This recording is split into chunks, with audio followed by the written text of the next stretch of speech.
This is sauerkraut. Strong stuff. Eating raw sauerkraut had a very dramatic effect on one particular behaviour that I used to have, and that effect was instantaneous within 15 minutes. This is what 200 grams of unsalted hazelnuts looks like. And more or less every day after breakfast, I would munch my way through all 200 grams.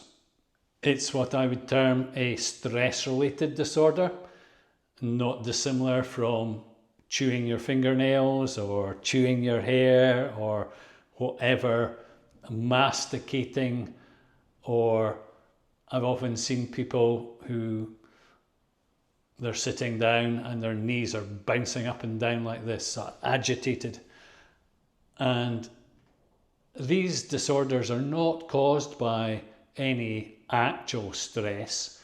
They're not caused by a bull or a wild animal charging at you. They're not caused by any immediate threat or danger to your survival. Within 15 minutes of eating a forkful of sauerkraut, that munching stress-related behaviour vanished. I ran out of sauerkraut and the behaviour pattern returned. I made more sauerkraut, started eating sauerkraut again, and again, instantaneously, within 15 minutes, none of that agitated, stress-related behaviour. There's a bit more to making raw sauerkraut in comparison with milk kefir, though it's still pretty simple. Goes without saying, you're going to need some cabbages. These have been in the fridge for a little while, but they're still firm. Just need a bit of tidying up. Take all the unsightly leaves off, for want of a better description. Anything that's got any blemishes, remove them.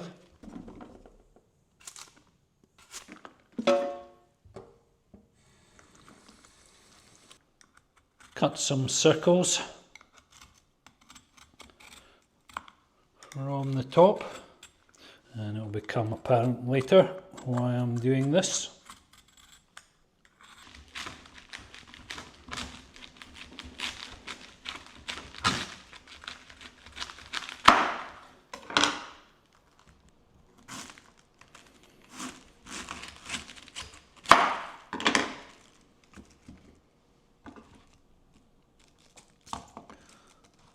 Remove any of the cabbage heart.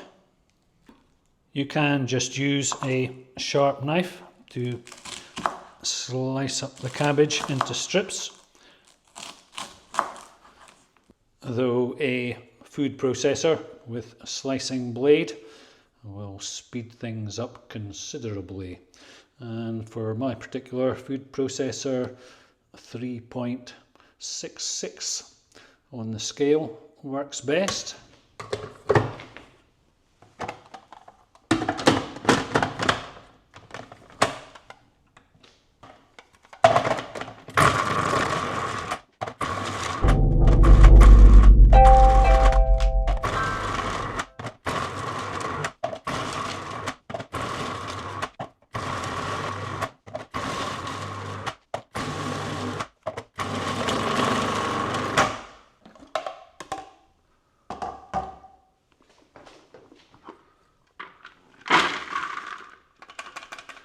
This has been a fabulous investment, this really large plastic bowl. It weighs 423 grams. So the cabbage weighs 1675 grams. You need to add 20 grams of salt per kilogram of cabbage, and this is pure salt. I like to just use pure sea salt. So 1675 divide 1000 equals times 20 equals 33.5 grams of salt.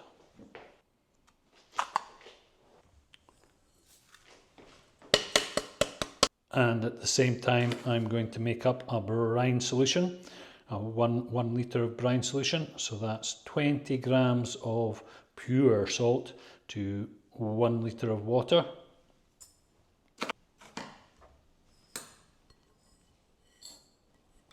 This is filtered water. I'm a huge fan of filtered water. Definitely going to be a video on filtered water coming up real soon. It's winter here in Ireland, so this video is going to get darker and darker outside, but I'm going to carry on. So you want to mix the salt in.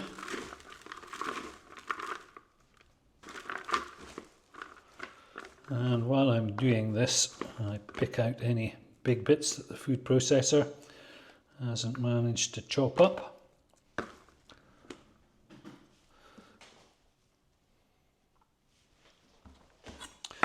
And chop them up manually.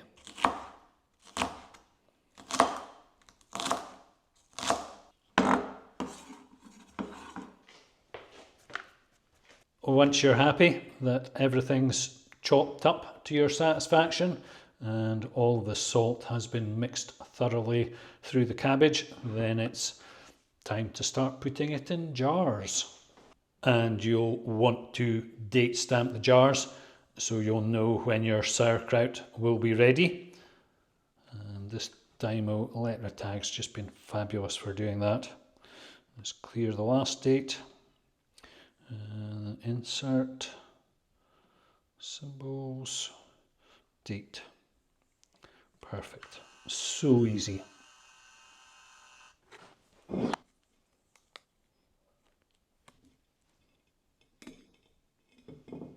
You can buy specialised cabbage bashers. This was a cheap £4, €5 rolling pin, and it does the job.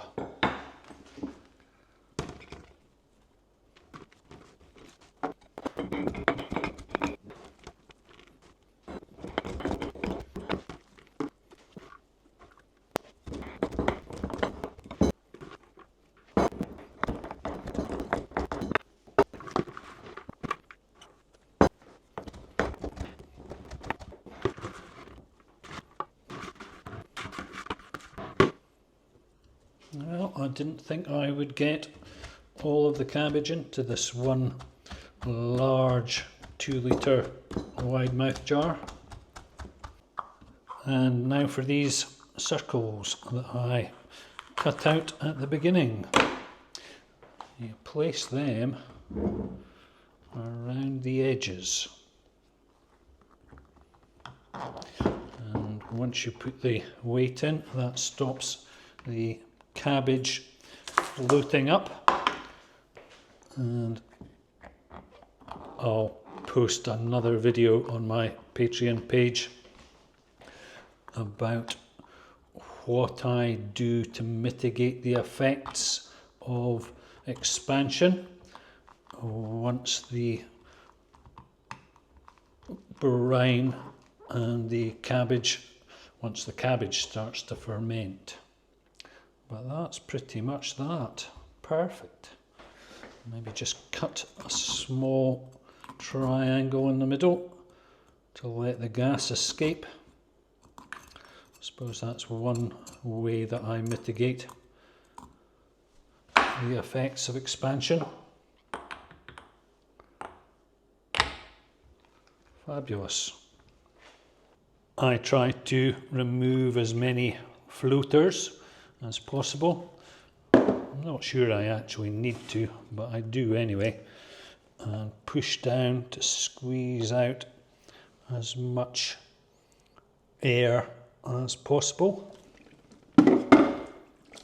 I did initially use Crocs, and I've used This is the 4th different method of airlock, and I've been using this for quite a while, several years now.